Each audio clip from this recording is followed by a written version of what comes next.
Ձեր կարծիքով ինչու իրավապաշտպան կազմակերպությունները չեն արձագանքում Նարեկ Սամսոնյանի այս ծայրահեղ քայլին, հացադուլին եւ ձեզ հայտնի է որևէ իրավապաշտպան կազմակերպություն, որը այս հարցով հետաքրքրվում է, բայց չի բարձրացել։ Ես նախ ասեմ, որ Նարեկի եւ Վազգենի գործի հետ կապված մենք ունենք նախորդ գործի հետ կապված ունենք ուղիղ հայտարարություններ ամենահեղինակավոր միջազգային կառույցներից,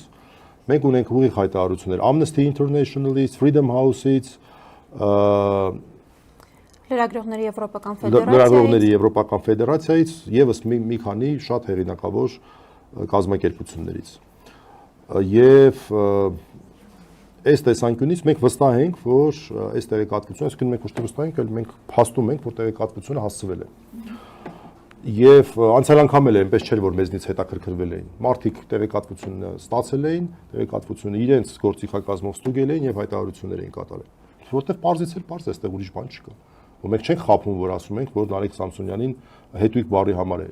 մեղադրանք առաջադրվել։ Կարելի կարդալ մեղադրանքը, որը հրապարակային է, դատալիքսում էլ դրված է, նայել, տեսնել, թե այդ բոլոր նկարագրածից որ ինչն է, այսպես Նարեկ Սամսոնյանը, այսինքն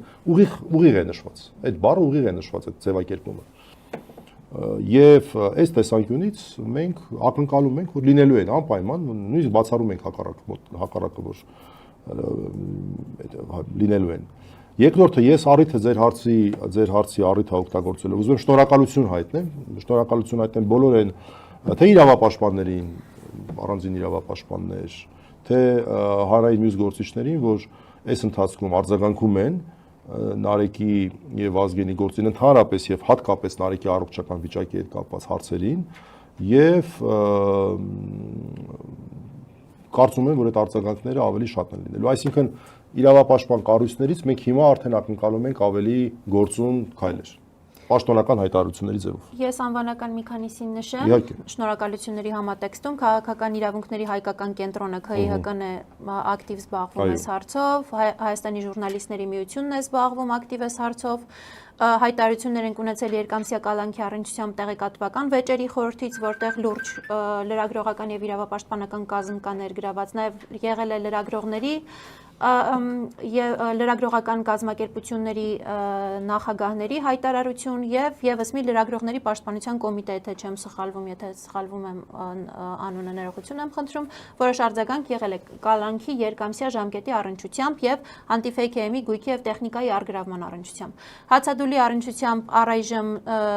այս ամբողջ թվարկածես անունների հետ կապված դեռևս նոր արձագանքներ չկան, ասեմ, որ մենք ակնկալում ենք նաեւ նոր արձագանքներ, քանի որ նոր հանգամանքներ իհայտ է եկել երկամսյա ապօրինի կալանքից հետո եւս 3 ամսով կալանքի հանգամանքը եւ ասեմ, որ Վազգեն Սաղաթելյանի դեպքում դա Ալեն Սիմոնյանին համարժեք բառերով պատասխանելու հանգամանքով պայմանավորված, Նարեկ Սամսոնյանի դեպքում ընդամենը հետույք բառն ասելու հանգամանքով պայմանավորված եւ փաստացի 5 ամսվա կալանք է այս մարդկանց սպասում իրենց խոսքի ազատության իրավունքը դրսևորելու, որը Մարդու իրավունքների Եվրոպական կոնվենցիայի 10-րդ հոդվածի ամբողջական պաշտպանության ներքո է գտնվում։ Նարեկ Սամսոնյանի դեպքում էլ աբսուրդի մակարդակը ավելի բարձր է, որովհետև ընդամենը քրեական գործում գրված է հետույք բառը եւ նոր հանգամանք կա հացադուլը եւ նոր հանգամանք կա առողջական վիճակով պայմանավորված նոր հանգամանքը, որը որ ենթադրում է հրատապ արձագանքներ, հրատապ հայտարարությունների տեսքով եւ այլ գործնական դրսևորումների տեսքով, այո, մենք որպես անտիֆեյք էմի նաեւ խմբագիր եմ հայտարարում եւ նաեւ Նարեկ Սամսոնյանը հանդիսանում է մեր լրատվականի հիմնադիրը, մենք ունենք այդ ակնկալիքները, որ հանրային լայն արձագանք կլինի, տարբեր կազմակերպություններ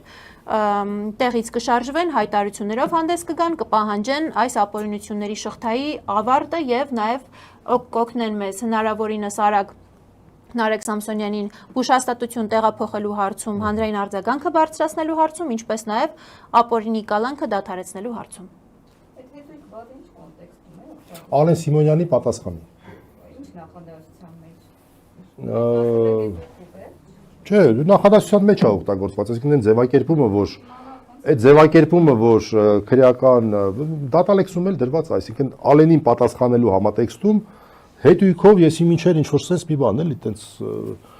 բայց այդ ձևակերպման մեջ միակ բառը, իրեն ինչի համար են մեղադրում, անպարկեշտ արտահայտությունների, միակ բառը, որ մեր մտքով անցել է, որ իրենց մտքով անցել է, որ կարող է անպարկեշտ լինել, հետույքն է, որտեղ մնացածները ոսկեղենիկ բառեր են եղել, էլի, ինչ որ այլ բան չունեն։ Հոդվածը ստեղ կարևոր է ասեմ, հոդվածը ոչ թե վիրավորանքն է, վիրավորանքով գիտեք առանձին մարդը մտել է, վիրավորանքով առանձին ուրեմն վարույթ կա։ Ոչ թե վիրավորանքն է, ոչ թե խուլիգանությունն է։ Իսկ խուլիգանությունը հարության դեմ ուղղված է։ Այսինքն դու պետք է կամ հարությունը պետք է անդորը խախտվի քո օգտագործած բառամթերքով։ Իսկ այդ բառամթերքը, որը որ օգտագործվել է Նարեկի կողմից, իրեն վերագրված բառամթերքը, միակ բառը, որը որ կարող է իրենց մտքով անցած լինել, որ կարող է սա անպարկեշտ լինել, դա հետույքն է նախադասության մեջ մնացած որևէ բառ նման նշանակություն չունի։ Այսքան է։ Այսինքն այդ ձևակերպումը, որ մեղադրանքի մեջ կա, այդտեղ որ այլ բան մեր մտքով չի անցնում, դրա համար ենք մենք դա ասում։ Նորից ասեմ, սա վիրավորանքի մեղադրանք, խուլիգանության մեղադրանք է։ Իսկ մենք տեսել ենք, որ խուլիգանության մեղադրանքը հետույք բառով լինի, չեք տեսել իհարկե։